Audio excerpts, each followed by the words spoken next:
Why is it that I should ask Allah for something right now and Allah has to do it for me right now? Who in the world are you? Are you thinking you're God or something? You want something to happen, you want it to happen, you want it and it doesn't happen? Allah Azza wa Jalla, He will choose His time. He's doing this for a reason. You make dua every day. Some brothers, what they do, they make dua, they make dua, they make dua. And Allah's Messenger sallallahu alaihi wasallam said, Allah, He loves it or He accepts his dua of His servant as long as that servant hasn't become hasty. So the Sahaba said, Messenger of Allah, how is a person hasty?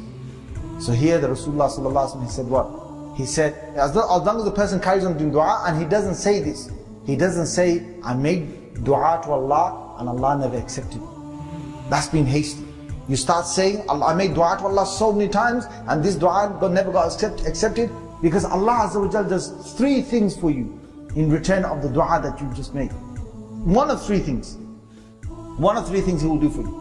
Number one, either Allah will give to you what you just asked for. Number two, you didn't get what you asked for, but Allah will give you something in return of that. Something else in return. Oh, He will save you from an affliction. He will save you from an affliction. You didn't even know it. You made dua that, oh Allah, please, oh Allah, I want this thing, and I want this thing or this job. Oh Allah, I want this job, oh Allah, I want this job. You're making that dua. Allah never gave you that job, for whatever other reasons as well. But what He did is, He saved you from another musibah somewhere else because of that dua, or He gave you some other dua, other thing. It might not even be a job. It might be something else Allah gave you.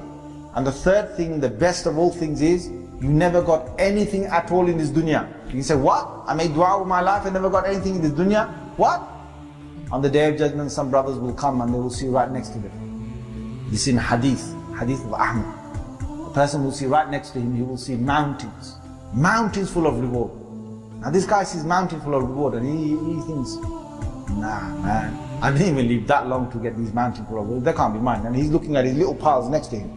So that long time passes by, no one comes to claim their mountains full of reward. And then the person says, oh Allah, just a question, what my son? So these mountains full of rewards, who are they for? Allah says, for you my son. He says, for me? Allah, for me? For me? You know, the guy's thinking, how is it possible that I get so much reward? Allah says, my servant, you were in the dunya, while you were in the dunya, you used to make dua to me. I never accepted your dua. That dua you used to make to me every single day. Every day you used to make dua to me. I never accepted it. But what I did in return is I gave you reward. And I kept on giving you reward for the dua that you used to make to me. And today those duas are mountain full of reward. Those duas you made that you never got, mountain full of reward. And He will say, oh Allah. He will say to Allah, what will they say? He's speaking on our behalf, guys. You understand that, yeah? Rasulullah sallallahu alaihi wasallam can't tell your name, you can't say my name, you can't say your name, but some of us are in this situation. Say, oh Allah, in that case, why did you accept any of my du'as? In that case, oh Allah, why didn't you reject all of my du'as in the world? Reject all of them, so that I would get plenty more mountainfuls on the Day of Judgment. If only we understood what Allah is doing to us and what is beyond that.